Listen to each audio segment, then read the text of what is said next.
We were talking before about the Brazilian version of me today, before the show, where Glenn Greenwald had set me hip to this guy.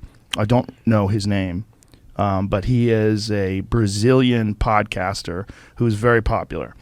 And he likes to do his shows intoxicated, like I do. And apparently, Glenn said that what he said was he doesn't believe anybody should be deplatformed.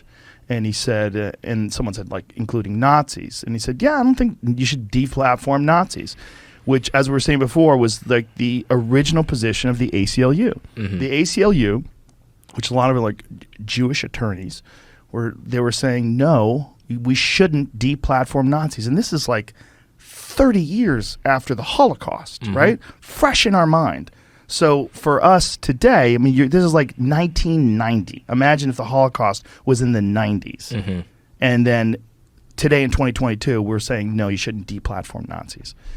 And so this guy was saying, I don't think you should deplatform Nazis. And, you know, I don't think you should deplatform anybody. And so a bunch of people started saying he's a Nazi. And he was saying, that's not what I'm saying. And they kicked him off of his platform. YouTube apparently won't let him. He still has a YouTube account, but YouTube won't let him start a new account.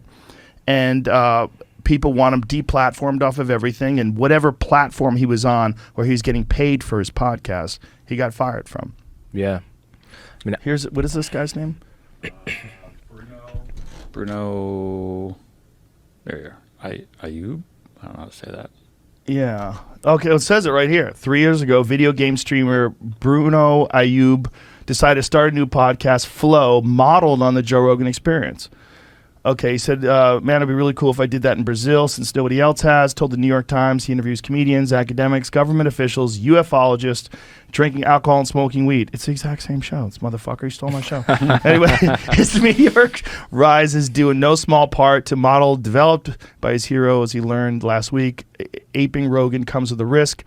February 7th conversation, the two members of the Brazilian Congress, Ayub, I hope I'm not saying his name wrong, argued that Brazil should embrace free speech absolutism, including legalizing the currently illegal Nazi party. He said, in my opinion, the radical left has much more space than the radical right. He told his approximately 3.6 billion YouTube subscribers, both should be given space. I am crazier than all of you. I think that a Nazi should have a Nazi party recognized by law. He added, if someone wants to be anti-Jewish, I think he has the right to be. Ayub woke up Tuesday to thousands of people calling him a Nazi on social media. Sponsors pulled funding, and the government opened an investigation into the alleged offense of Nazi apologism. And his podcast production company announced they will be severing ties with the 31-year-old provocateur.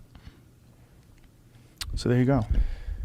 I mean, censorship just almost never works. Right? Like every one of the major ideas that rule our world right now, both of those ideas have at different points in history been highly censored. Later, it became the law of the Roman Empire. Atheism has been heavily censored on pain of death for hundreds and hundreds of years, and now it's rather mainstream. I mean, those are big examples of censorship not working in the grand arc of history. Salve, salve família! Quer ter uma renda mensal de no mínimo R$ 3.200 só gravando vídeos pro YouTube? Entre no link na descrição e veja o curso desse cara. É super rápido e ele tem milhares de alunos nesse exato momento ganhando muito dinheiro fácil no YouTube, beleza?